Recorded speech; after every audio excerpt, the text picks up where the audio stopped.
Oke, silakan Mbak Farika di-share PPT-nya, di-share screen maksudnya.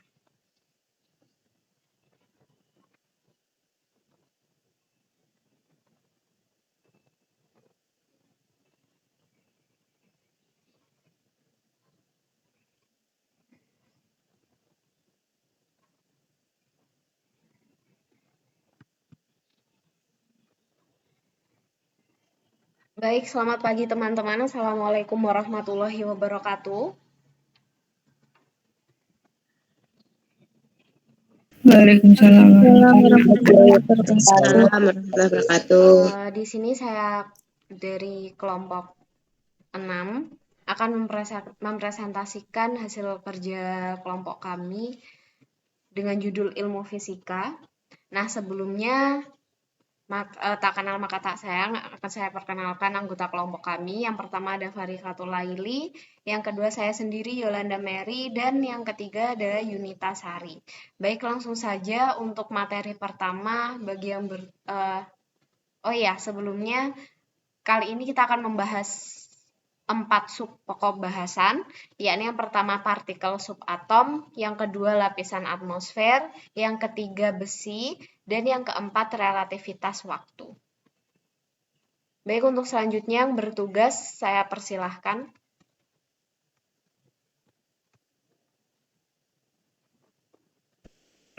Terima kasih. Yang pertama yaitu partikel subatom. Yang pertama yaitu pengertian zarah dan atom. Menurut bahasa, zarah berasal dari kata az-zaru yang berarti semut kecil, dan 100 ekor semut tersebut setara dengan 1 biji gandum. Sedangkan dalam kamus Al-Asri, kata zarah diartikan sebagai molekul inti dan bagian terkecil dari suatu unsur.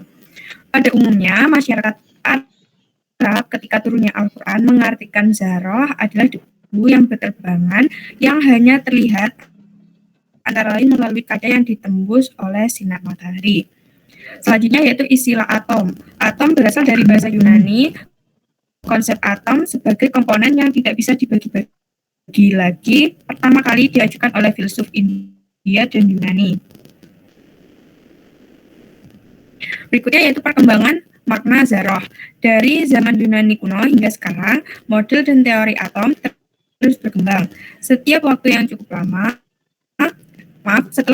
cukup lama, barulah atom diungkapkan berdasarkan pendekatan empiris melalui suatu percobaan dan penelitian.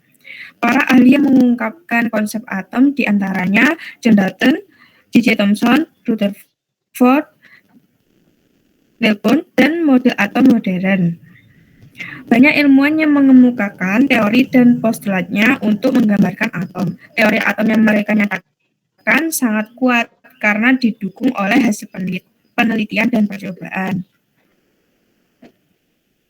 Struktur atom. Atom terdiri atas inti atom dan elektron yang berada di luar inti atom. Inti atom tersusun atas proton dan neutron. Semua atom terbentuk oleh partikel-partikel subatom yang sama, dan satu-satunya hal yang membedakan adalah jumlah partikel subatom. Satu yaitu elektron. Elektron merupakan partikel subatom yang bermuatan negatif dan umumnya ditulis sebagai E dengan pangkat negatif. Kedua yaitu proton. Proton merupakan suatu partikel dasar yang stabil dan pembentuk atom yang terdapat di dalam inti atom. Ketiga, neutron. Neutron merupakan partikel yang tidak bermuatan dan masanya hampir sama dengan proton. Penafsiran tentang zarah dalam Al-Quran. Yang pertama yaitu surat Yunus ayat 61, yang artinya kamu tidak berada dalam suatu keadaan dan tidak membaca suatu ayat dari Al-Quran.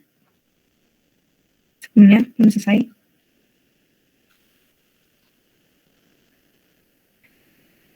Dari Al-Quran, dan kamu tidak mengerjakan suatu pekerjaan, melainkan kami menjadi saksi atasmu di waktu kamu melakukannya. Tidak luput dari pengetahuan Tuhanmu, biarpun sebesar zarah atau atom di bumi ataupun di langit. Tidak ada yang lebih kecil dan tidak pula yang lebih besar itu, melainkan semua tercatat dalam kitab yang nyata atau Lauhul Mahfuz. Yang kedua yaitu dalam surat Saba ayat 3.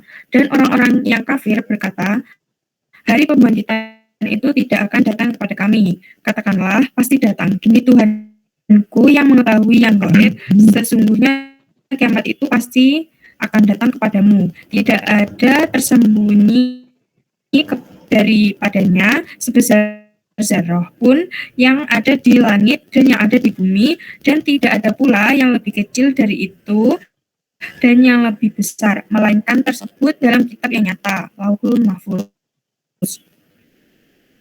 Yang terakhir yaitu masih tetap di surat Saba, namun ayatnya di ayat 22, yaitu katakanlah, serulah mereka yang kamu anggap sebagai Tuhan selain Allah, mereka tidak memiliki kekuasaan sebesar zarah pun di langit dan di bumi, dan mereka tidak mempunyai suatu saham pun dalam penciptaan langit dan bumi, dan sekali-kali tidak ada di antara mereka yang menjadi pembantu baginya. Terima kasih. Baik, terima kasih kepada Mbak Yunita atas penyampaian materinya. Selanjutnya, materi mengenai lapisan atmosfer akan saya sampaikan. Next. Baik, disebutkan dalam Al-Quran mengenai fakta alam semesta, yakni langit kita yang terdiri atas 7 lapis.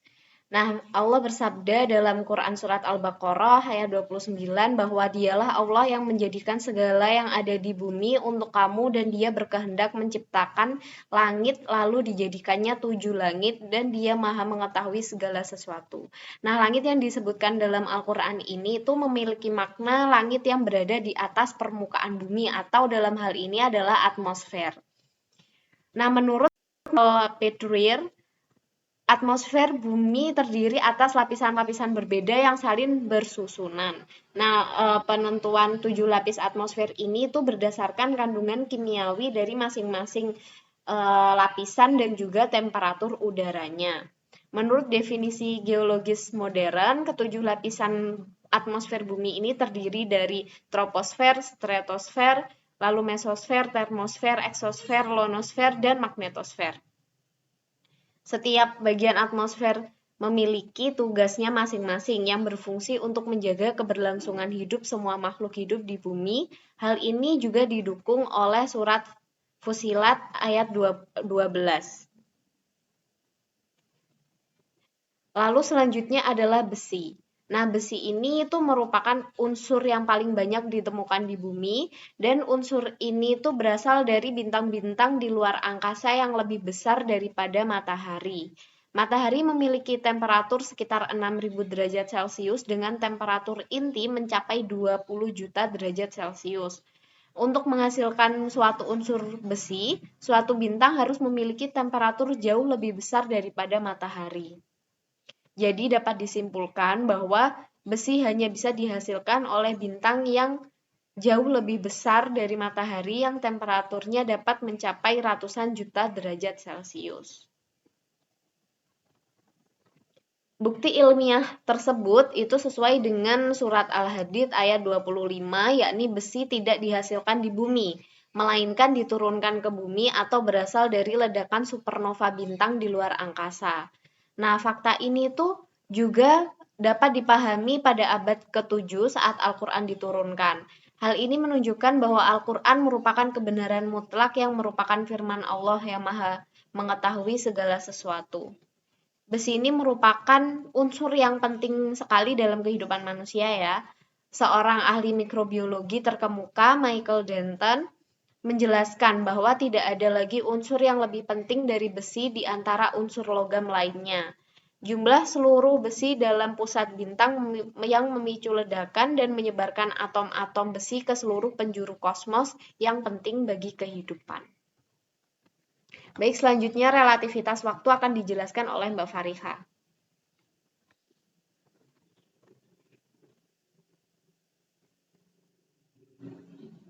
Yang selanjutnya, materi relativitas waktu. Yang pertama, pengertian waktu. Kata waktu berasal dari 3 huruf, yaitu waw, of dan tak yang artinya menentukan atau menetapkan waktu. Kata waktu adalah mufrad, bentuk jamaknya adalah awqatun yang mempunyai arti waktu. Menurut bahasa, kata waktu diartikan dengan 4 makna. Yang pertama, seluruh rangkaian saat yang telah berlalu, sekarang, dan yang akan datang. Yang kedua, saat tertentu untuk menyelesaikan sesuatu. Yang ketiga, kesempatan, tempo, atau peluang. Dan yang terakhir, ketika atau saat terjadinya sesuatu. Dalam Kamus Besar Bahasa Indonesia, paling tidak terdapat 4 arti kata waktu. Pertama, seluruh rangkaian saat yang telah berlalu, sekarang, dan yang akan datang. Kedua, saat tertentu untuk menyelesaikan sesuatu. Ketiga, kesempatan, tempo, atau peluang. Dan yang keempat, ketika atau saat terjadinya sesuatu. Pembagian waktu. Waktu dibagi menjadi dua, yaitu waktu primer dan waktu sekunder. Untuk waktu primer meliputi detik, menit, jam, hari, pekan, bulan, tahun, dasawarsa, abad, dan milenium. Untuk waktu sekunder adalah pembagian waktu dalam sehari semalam, meliputi pagi, siang, sore, dan malam. Teori yang diajukan oleh Albert Einstein dalam karya tulisnya yang berjudul On the Electrodynamics of Moving Bodies. Teori ini merupakan bentuk perluasan dari prinsip relativitas Galileo, menyatakan bahwa seluruh gerak serba sama adalah relatif dan tak ada keadaan diam absolut serta tertentu atau tak ada kerangka acuan istimewa. Prinsip relativitas khusus menyatakan bahwa kecepatan cahaya adalah sama dengan seluruh pengamat inersia tak peduli keadaan gerak sumber cahaya. Relativitas waktu adalah fakta yang terbukti secara ilmiah.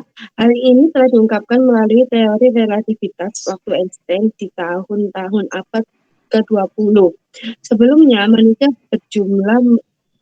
belumlah mengetahui bahwa waktu adalah sebuah konsep yang relatif dan waktu dapat berubah tergantung keadaannya.